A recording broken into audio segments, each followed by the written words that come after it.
everybody, how we living, how we loving, how we feeling on this fine day? I hope we're all doing well. I got a new series I'm going to start on my channel called Marvel's Movie Corner, where I just talk about movies I want to talk about, regardless of what it is, and hopefully have fun doing it. Sometimes maybe bad, sometimes maybe good, who knows? But in this episode, the starting episode, let's talk about the Super Mario Galaxy movie, because a lot of online discourse about this movie is taking place and it's very polarizing. You have critics and other people saying that it sucks, and then you have diehard fans who are saying it's the greatest movie ever made. While it's neither of those things, if you have seen the movie and you don't at least like it or enjoy it, you're a dork. This movie is awesome.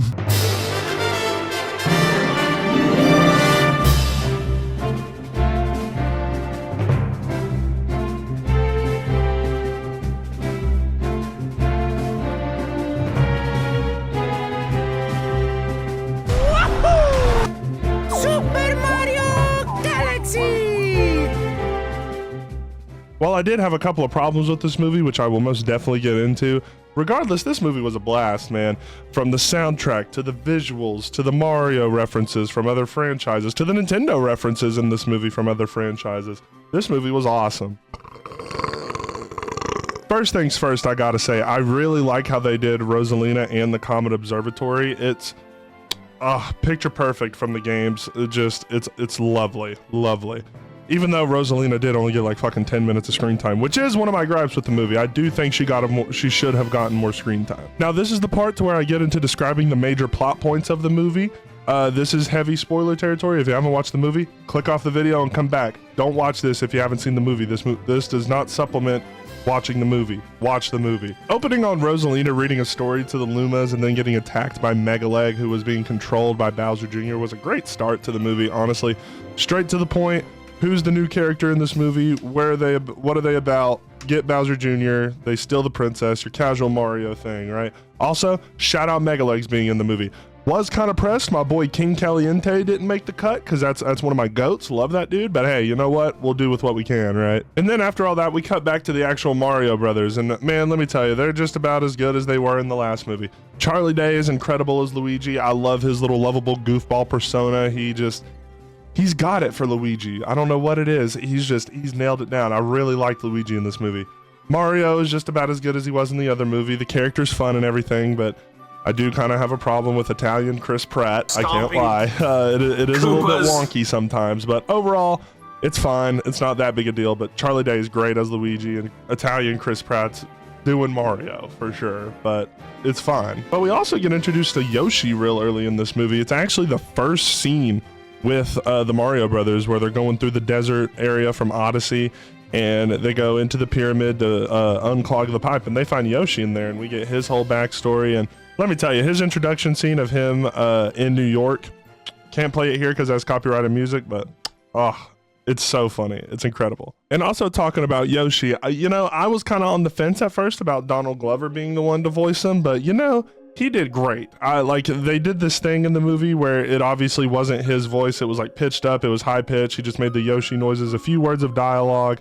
It was incredible. I loved it. I thought he did a really great job. He was actually one of the people that I was really impressed with in this movie about how good he portrayed the character. But back to the plot instead of just the characters.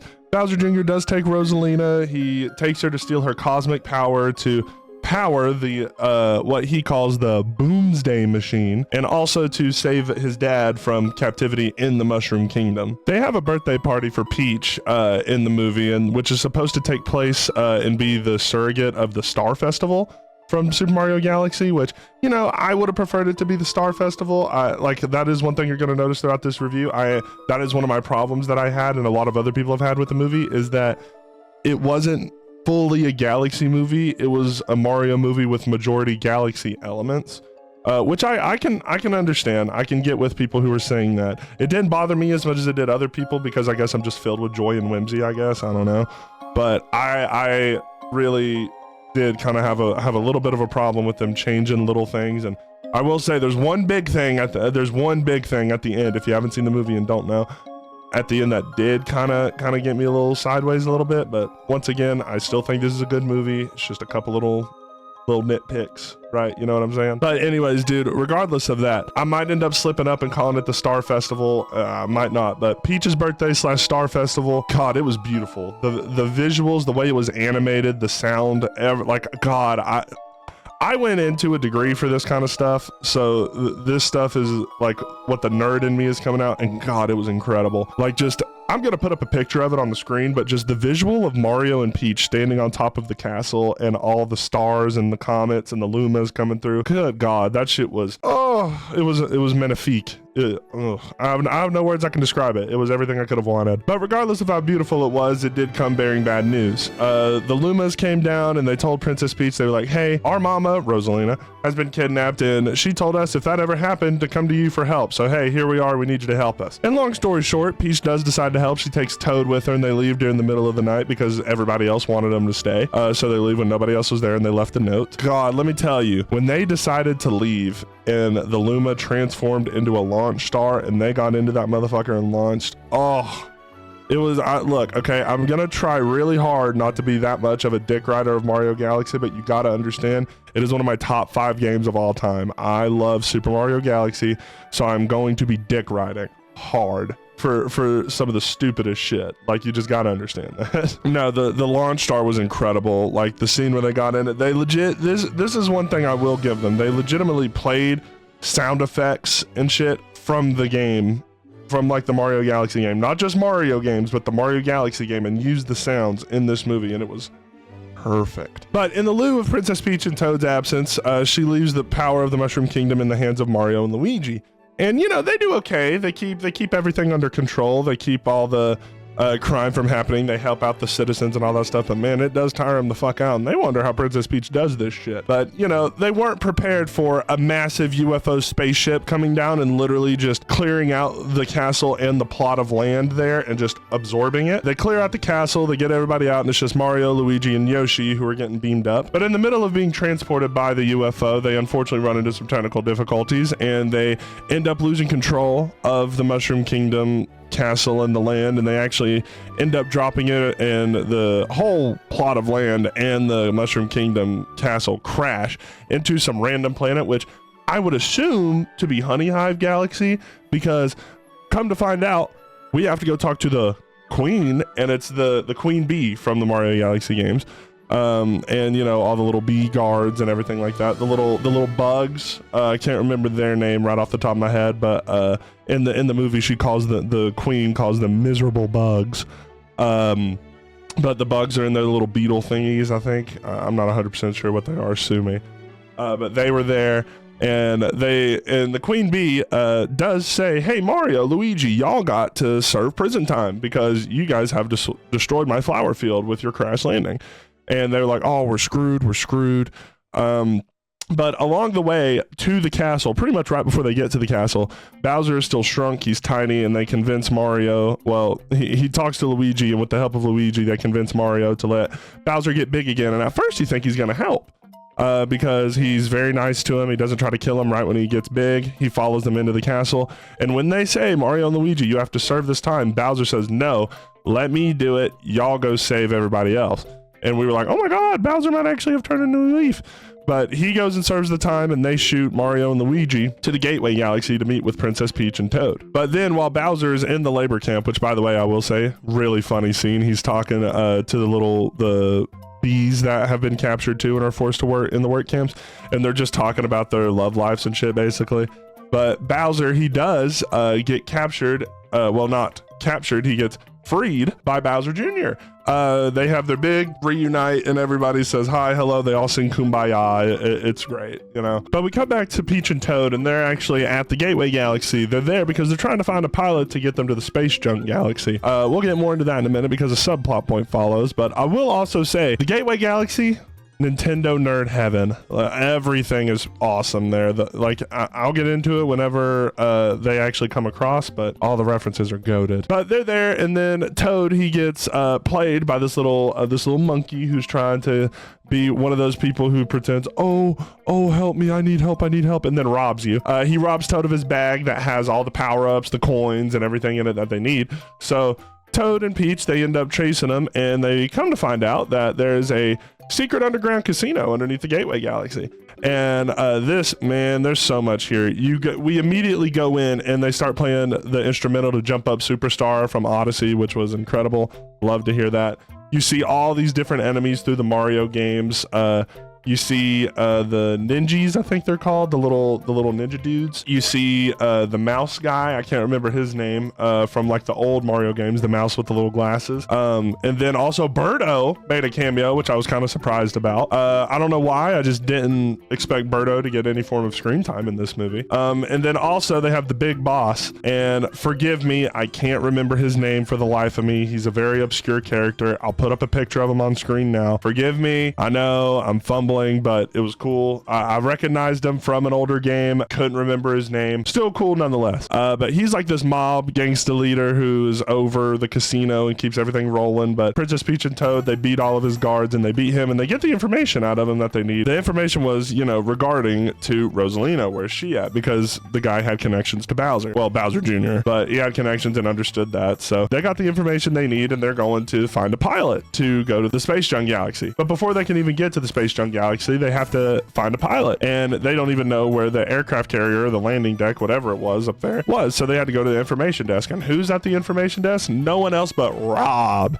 We all knew he was going to be in the movie before it started. Wasn't sure how. Really liked This Way. This was fun as hell. But yeah, Rob was in the movie. His whole shtick was really funny. I enjoyed it. You get another callback to the same experience of them with the Mario Brothers talking to Rob later. Shorter scene, but similar reference. But he eventually tells them where the aircraft carrier is, and they go up there and shows a bunch of different aircrafts. Now, allegedly, at some point in time, you can see Samus's ship from the Metroid games in the background. I didn't see it in my movie watch, but I looked up a picture of it, and apparently it's in the background. Once again, I'll put that picture here. But that's really cool. But the ones that we got direct references to, we pull up and we see this tiny spaceship coming down, and it's filled with Pikmin. It's filled with them, which was cool. Me being one of like 5 Pikmin fans in the entire world, I loved it. I thought it was awesome. But then, oh man, we get probably the best surprise in this movie, and it was the fact that Fox McCloud, Star Fox, wasn't just a cameo. He is a full-on side protagonist to the main crew. And let me tell you, Glenn Powell did an incredible job. Star Fox was so awesome in this movie. I know his name's Fox McCloud. I'm gonna keep calling him Star Fox because easier. Star Fox in this movie was incredible. And then they pull up to him. He's just this really cool, gruff guy. He'll do whatever he needs. You give him the right prize, he'll do it.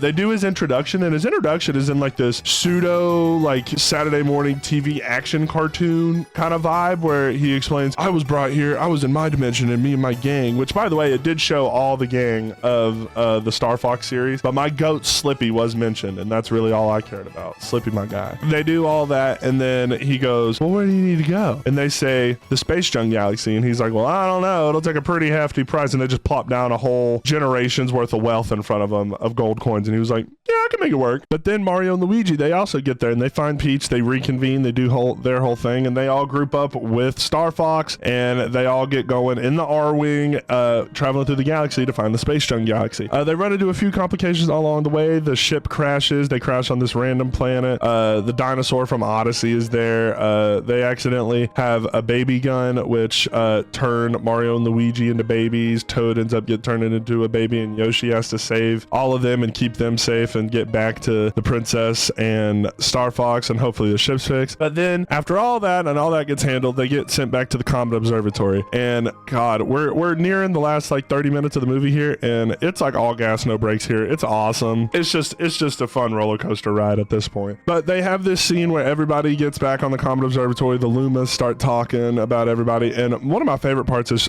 Fox got his own Luma team, and they all wear the little Star Fox jackets. Thought that was cool. Really did love that. That was funny. But they all finally get together, they figure out a plan, and they pilot, and by they, I mean Star Fox pilots the Comet Observatory. Never thought I would say that. That shit is insane. That literally sounds like a fever dream to me.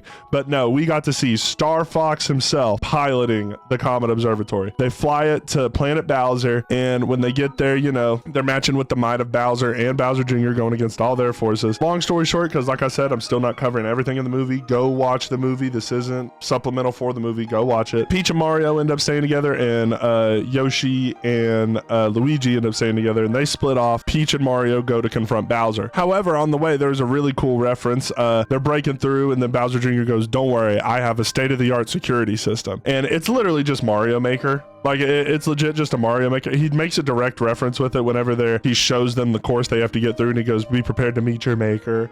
Like, I thought that was really fun. But of course, they clear through the course, no problem. And then Bowser goes out there to check him. He meets him on the drawbridge right before the castle and promises to beat him. But just like in every old Mario game, they get right through Bowser. They go underneath him when he jumps, and they break the bridge down, and he falls into the lava.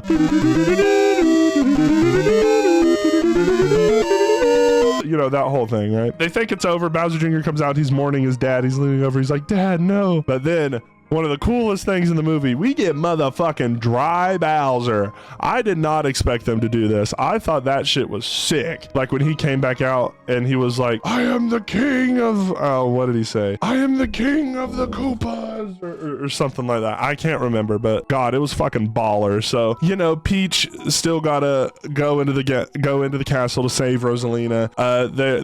Both of them, Mario and Peach, are like, "We gotta run. We gotta go to the castle." They get to the castle.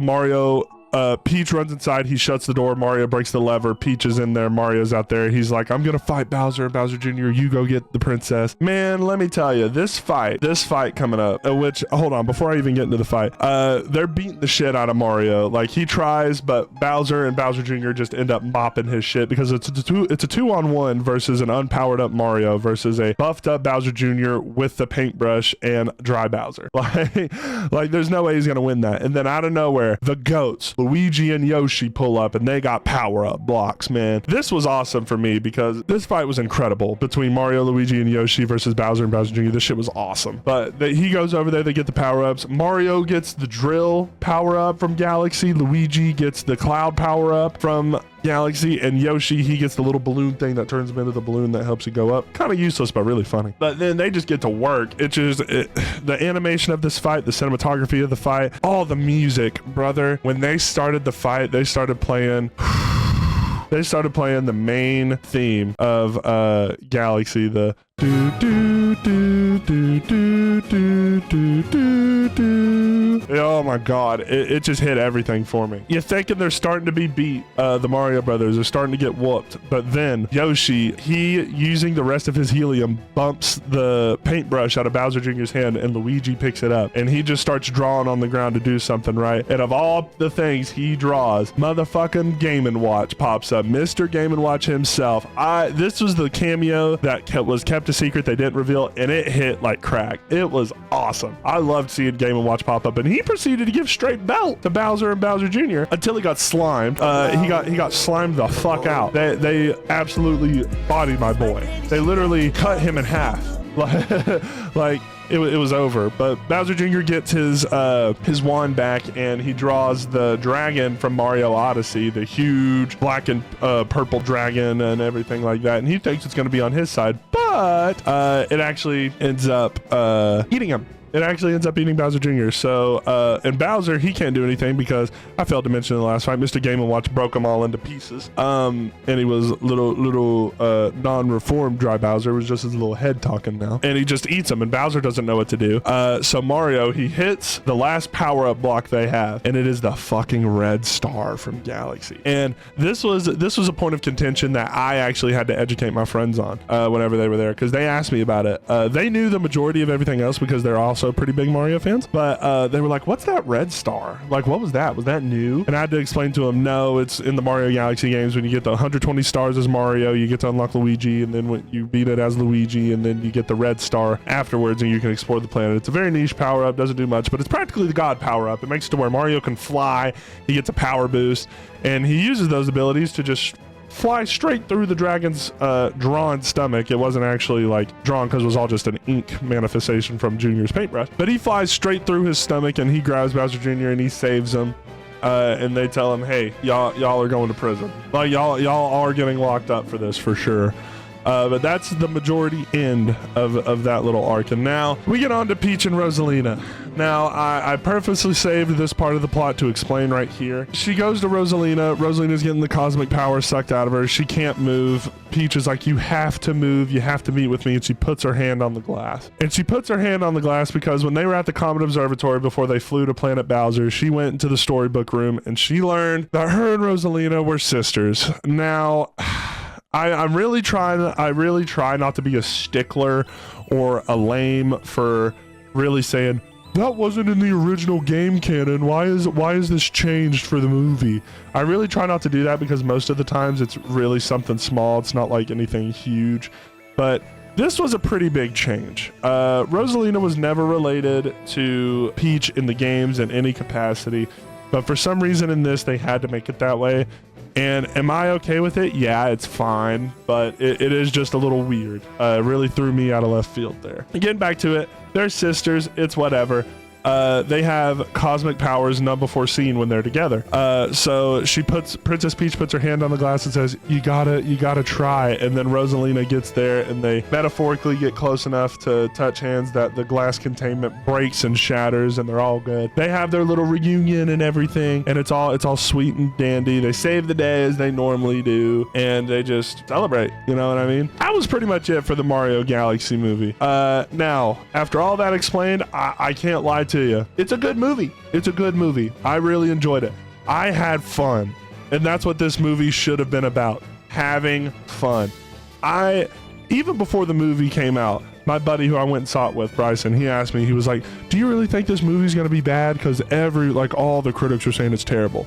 And what I said to him was this direct quote: no, it's probably going to be fine, if not good. It's just, unfortunately, critics on actual movie critics have to compare everything to fucking Citizen Kane, even though this is a Mario Galaxy movie meant for 11-year-olds. But I have to say this too, because anytime anybody has said that, people are like, well, that should, it being for kids shouldn't stop it from having a good story and everything. And I agree. I absolutely agree. But the thing is, they're acting like the story sucked. The story was fine. It was just fast paced. They just blew past everything really quickly, which is a problem, but there was a plot line and the plot line was followed, but it was point A, point B, point C, point D, like it was one right after another, which was a little jarring, but like I said, again, it's fine. Overall, also, one last thing I do gotta say, there were multiple times I got emotional in this movie. I never actually shed a tear, but I felt them swelling when it's the main time that really just hit me was in the very beginning of the movie. It was cold open to this shit. We go into it's when we're in the library with Rosalina reading to the Lumas, and you just hear the theme from the game, the library theme, or Rosalina's theme, whichever one it is. Oh my God. It literally, it teleported me back to when I was a kid experiencing the game. I don't know why. That honestly was one of the most vicious hits of nostalgia I've ever had. Oh my God. I can't explain it. It literally almost made me tear up. It was incredible. But overall, this movie was great.